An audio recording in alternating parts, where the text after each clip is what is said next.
7,000 কোটি টকা লুণ্ঠন কৰি দীৰ্ঘদিনে আত্মগোপন কৰি থকা মহাপ্ৰবঞ্চক দীপাংকৰ বৰ্মনৰ সন্ধান পাইছে আৰক্ষীয়ে। গুৰুগ্ৰামত দীপাংকৰ বৰ্মনে আত্মগোপন কৰি থকাৰ তথ্য লাভ কৰিছে আৰক্ষীয়ে। এতিয়া যিকোনো মুহূৰ্তত দীপাংকৰ বৰ্মন গ্ৰেপ্তাৰ হ'ব নেকি এই প্ৰশ্ন এতিয়া সন্মুখলৈ আহিছে। দেওবাৰে নিশা দীপাংকৰৰ নলবাৰীৰ কাৰ্যালয়ত চলিছিল আৰক্ষীৰ অভিযান। কাৰ্যালয়টোৰ পৰা বহু আপত্তিজনক নথিপত্ৰ লৈ যায় আৰক্ষীয়ে আৰু যোৱাৰ সময়ত এনেদৰেই কাৰ্যালয় সিল কৰি দিলে আৰক্ষীয়ে।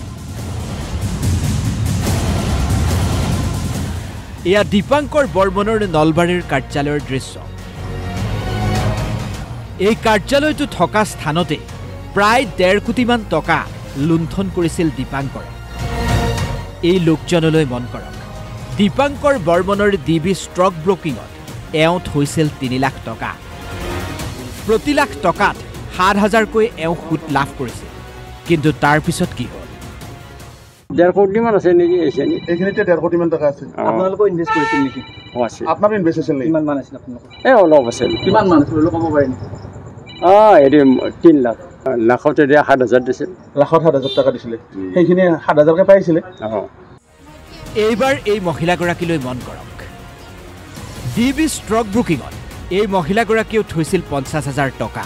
তাৰ পিছত এওঁৰ লগত কি হৈছিল শুনি লওক। মই বেছি থোৱা নাই, মই 50,000 থৈছিলোঁ।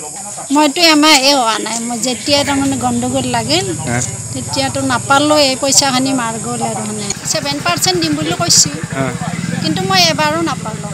দিছোঁতো বিশ্বজিতকে, তেখেতৰ দীপাংকৰৰ থ্ৰু দি হৈছে কামটো। গাঁওখনৰ মানে দুখীয়া মানুহখিনিক মানে হাৰাশাস্তি কৰিছে। এইবাৰ মন কৰক এইজন লোকলৈ। এওঁ থৈছিল 90,000 টকা।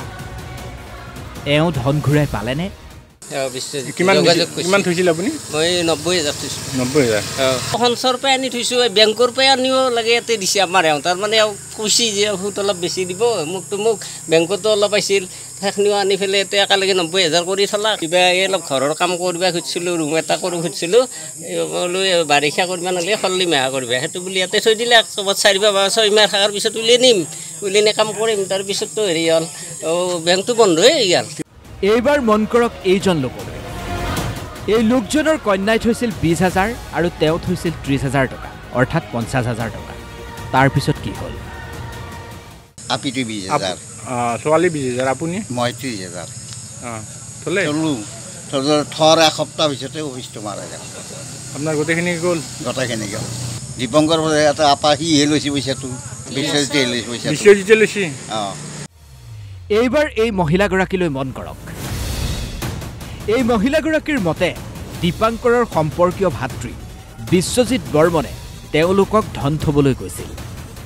মোৰ 90,000। আপোনাৰ 90,000? 90,000। কোনে লৈছিল পইচাটো? হেৰি সৰু বিশ্বজিতে লৈছিল। দীপংকৰৰ ভাত বৰদেউতাকৰ ল'ৰা।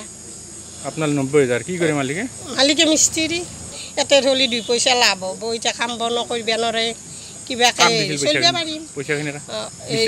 বিশ্বজিতৰ দ্বাৰাই আমি লেখা পঢ়া কৰা গৈছে। এটা ছোৱালী আছিল। কেৱল এওঁলোকেই নহয়, বহু লোকেই DB ষ্টকত ধন বিনিয়োগ কৰিছিল। কিমান? 30,000 থৈছিল। কি নাম তেখেতৰ? বাসুদেৱ বৰ্মন। আৰু কাৰ আছিল? আৰু বৰ্ণালী লহৰ। আপোনাৰ ছোৱালী? মোৰ ছোৱালী। কিমান আছিল তেওঁ? 20,000। এইবাৰ মন কৰক এই যুৱকজনক, নাম এওঁৰ বিশ্বজিত বৰ্মন। বিশ্বজিত দীপাংকৰ বৰ্মনৰ খুৰাকৰ ল'ৰা। এই বিশ্বজিত বৰ্মনে এই সমগ্ৰ অঞ্চলটোত DB ষ্টকত ধন বিনিয়োগ কৰিবলৈ প্ৰলোভন দিয়াৰ অভিযোগ। মোৰো ভুল হৈছে, আজি মই স্বীকাৰ কৰিছোঁ।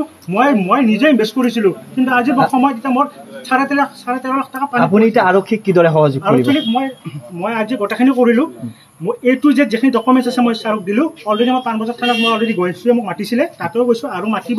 মই এইখিনি কওঁ 100% মোৰ পৰা DBৰ কাৰণে যিমান সুধিব লগা আছে 100% মই পুলিচক সহায় কৰিম। এইটো থ্ৰু দি যাতে ক্লাইণ্টখিনি মোক বেয়া নাপায়, কাৰণ মই নিজে ভুক্তভোগী। আজি এনেদৰে লাখ কোটিৰ ঘৰত ধন আত্মসাৎ কৰি এতিয়া বতাহত মিলি গৈছে দীপাংকৰ। সেই দীপাংকৰৰে শেহতীয়া লোকেশ্যন আৰক্ষীয়ে লাভ কৰিছে বুলি চৰ্চা চলিছে এতিয়া আৰক্ষীয়ে দীপাংকৰক কেতিয়ালৈ কৰায়ত্ব কৰিব পাৰে সেয়াহে লক্ষণীয় হ'ব কিন্তু ইমান দিনে দীপাংকৰক কৰায়ত্ব কৰিব নোৱাৰা আৰক্ষীক ধিক্কাৰ দিছে বহুজনে ব্যুৰো ৰিপৰ্ট DY365